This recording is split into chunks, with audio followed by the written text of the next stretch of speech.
Hello, everyone. Welcome back for another episode of the Centennial Conference Corner. My name is Amber Thomas, and I'm virtually alongside Portia Hoeg, Executive Director of the Centennial Conference. Thank you for joining me, Portia. Thanks for having me. How are you doing?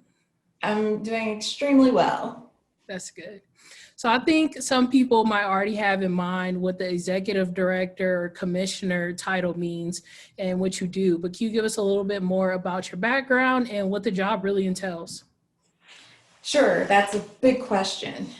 So my background includes serving as an athletic administrator for almost 20 years now.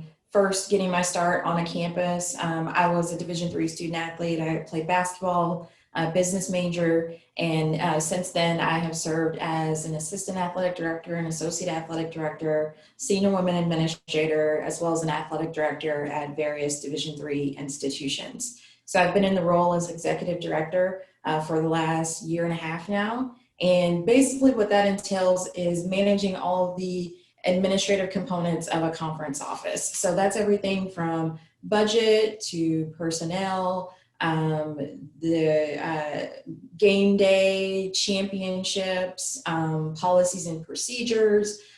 Everything administratively flows through our office, and we manage that on behalf of our 11 charter members and 7 associate members. Yeah, so one of the great things that we're offering the membership is one, Centennial Votes, which is we're pushing for 100% voter participation from not only student athletes, but also administrators and coaches. And then we also have the Pillars of Excellence, which is the 4-part speaker series. Can you talk a little bit more about the Pillars of Excellence initiative and kind of like the thought behind the creation of it, as well as what is it really offering student athletes? Absolutely. Well, first, go vote. Very important. Go vote. And vote. But the Pillars of Excellence, or we're calling it PE series, was an opportunity for us to provide student athletes with different development opportunities. So within that, we thought of 4 different themes that really kind of comprise the holistic version of our student athletes. The first being mental health. We know that our student athletes have a lot on their plate right now. It's incredibly important that they not only take care of themselves physically and spiritually, but also the mental components of their life. So we'll be providing an opportunity for them to talk to some industry experts. We'll have a panel for them from the hidden opponent, and really just to talk about what they're dealing with and ways that they can cope with their mental health. The next component is financial wellness. We have a professor who has given talks all over the country and is really a guru when it comes to financial literacy. So in a fun way, he's going to be presenting on your money habitudes, how do you view money, and just give you some ideas and ways that you can better yourselves from a financial standpoint.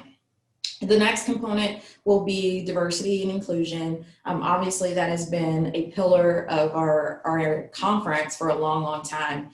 So to have someone come in and talk more about, hey, how can you be anti-racist? What are some things that you can do on your campus or on the micro level to support underrepresented groups? And a lot of our campuses are already doing wonderful work, and they've brought in some wonderful speakers. But we really wanted to approach it from a conference level as well. And finally, we'll have a program on professional development where we'll just talk about the ABCs of professional behavior. How should you conduct yourself? How can you utilize your platform as a student athlete and talk about those pieces in a professional setting? Why you're prepared for X job, or why you're prepared for graduate school, or whatever that next step is. Our hope is that program will better you and being able to talk about your story in a very seamless way through that program. So the 4 pillars we're really excited about. We've got a wonderful diverse group of presenters, and it's going to be interactive. We wanted to be intentional about not having someone just sit there and speak at you,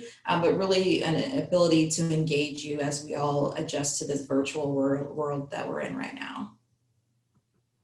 I know the students are excited, but I'm excited as well to be able to tune in and listen to the wonderful speakers. We're in our last week of the NCAA's Diversity and Inclusion Week. I think inclusion is at the forefront of not only student athletes' minds, but also ours as administrators and even the country. What ways would you say that sports and athletics, and especially our conference, helps to kind of cultivate that change and inclusion, but as well as support student athletes of color and other marginalized groups? Absolutely. Sports has always been a platform that has brought a lot of different people together, whether that's people from different areas of the country, from different parts of the world, from different backgrounds. So when I think of sport, I think of this wonderful melting pot of different cultures and ideas. And just like in running an organization, you want to have people at the table that aren't exactly thinking just like you and come from different perspectives. I just see the same in sport and the importance of diversity and inclusion. Having people from different backgrounds that can speak to different issues, bring different perspectives to the table, that's vitally important. So we as an office have been intentional about that. As a league, we work very hard to pursue diversity and inclusion in all ways, right? It's not just race and ethnicity, it's also LGBTQ, it's also socioeconomic. There's so many wonderful ways that you can showcase diversity, and we really strive to be great in that arena and really to promote that in that arena. So we're very proud in the Centennial Conference of the steps we've been able to take thus far, but we also aren't just sitting on our laurels and happy with that. We want to continue to push the envelope forward and be huge advocates for all areas of diversity and inclusion. Absolutely. So we're going to switch it up, do some rapid fire questions. Okay, I'm ready. Okay. What was your first job? Non-athletic, like first job. First job, I was a server and a hostess at Olive Garden. Okay. Favorite TV show? Oh man. Right now, my favorite, I'm really into This Is Us. So I'm excited. It's coming soon. But it just tears at your heartstrings and it has the funny moments. Like you go through the whole range of emotions. But right now, I'm really digging that one. Which is everything we need right now. Yes. What is the best piece of life advice you've ever been given? Because you dropped some gems on Twitter, so I know you have something good. The best piece of life, oh man, that's a hard one. I think ultimately just be yourself. Be authentic and genuine. No one can do you better than you. So that's probably, it's very simple, but a lot of people forget that. So that's probably the best. Yeah. So what is your favorite Twitter account to follow? Because I know you're big on Twitter. My favorite to follow, John Gordon is a good one. He's classic, but he's always positive, and brings good energy. So I find that I'm rarely disappointed by any of his posts because it just puts you in a good headspace. Yeah. And the last one, this one is the biggest one. What is your favorite athletic conference? Well, we rep it all the time. Centennial Conference, baby, Centennial Conference. Absolutely. Thank you, Portia, for joining us for another episode of the Centennial Conference. I really appreciate you taking time out of your busy schedule to join us. Absolutely. Thanks, Amber. You're doing a great job. Thank you. You can catch a new episode of the Centennial Conference Corner each and every week at Twitter, Facebook, and Instagram at Centennial Conf, and always on centennial.org. Until next time, see you later.